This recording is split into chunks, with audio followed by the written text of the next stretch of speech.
میروش وره چیروکک بخوینم چیروکا تاجی و کبروشک هند نوا چیروکن جیر دبان بجات است خوازم شوره بخوینم تاجی و کبروشک هبو جارک جاران رحمال مریا گهداران یک بو یک تنه بو کیروشکک بلک بو گهل دشتو وریه گهل کنتارا چیه دکوی رزو خرزان باخو بستان و ورزان رزو ورزه گندیان خرادکی به پیوان گندی لحب جویان لجارکی گریان گوتن قط وها نابه روشامه برخرابه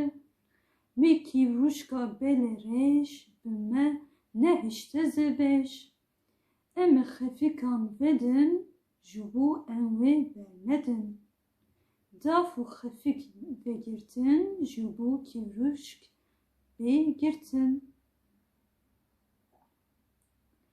لی روژک دودوسسی کیروشک tüm dileysi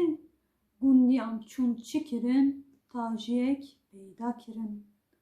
teva kirin paluti binan u guştu puti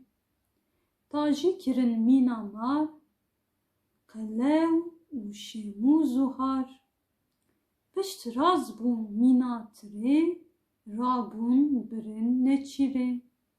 geriyan kolan bu kolan zinar latu çolan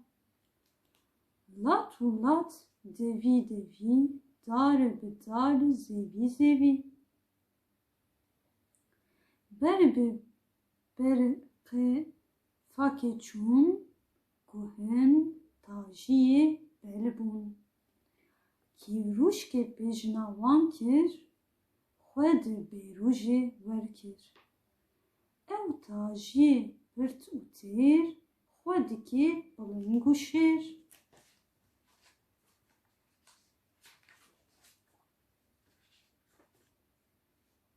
kete dû kîvruşka pêş ji bêrûjê tane kêş kîvruşka wek lepekî bi kêş vê hilperekî mîna berê tifingan zor dide her car lingan ji ser lat û qendalan dikevizê ti baran tajî bû gorîfek rîz terî li dû bû werîz li nîvê kêş westiya ziman ji dev kişiya kîvruşk rase sekinî bi rewşa wî dikenî tajî bi hirs û bi furt bi xeberin gelek cort got ez têr û dagirtî min çawa te negirtî ger vê yekê fêm nekim ez ê vêga biteqim piştî bêhna xwe berda wiha bersiva wî da got tajiyê bêmêjî tu neke pirsê rêjî ez jî bû xwe dibêzim canê xwe diparêzim lê bêza te xuya ye ku ji bo gundiya ye ku baskên te jî hebin tu qet nikarî bimin belê hevano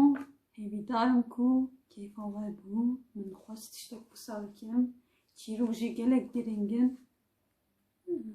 ji bo mezinanan jî ji bo zarokan jî lê mirov çîrokên xwe qet ji wê neke û her tim bixwîne û bêje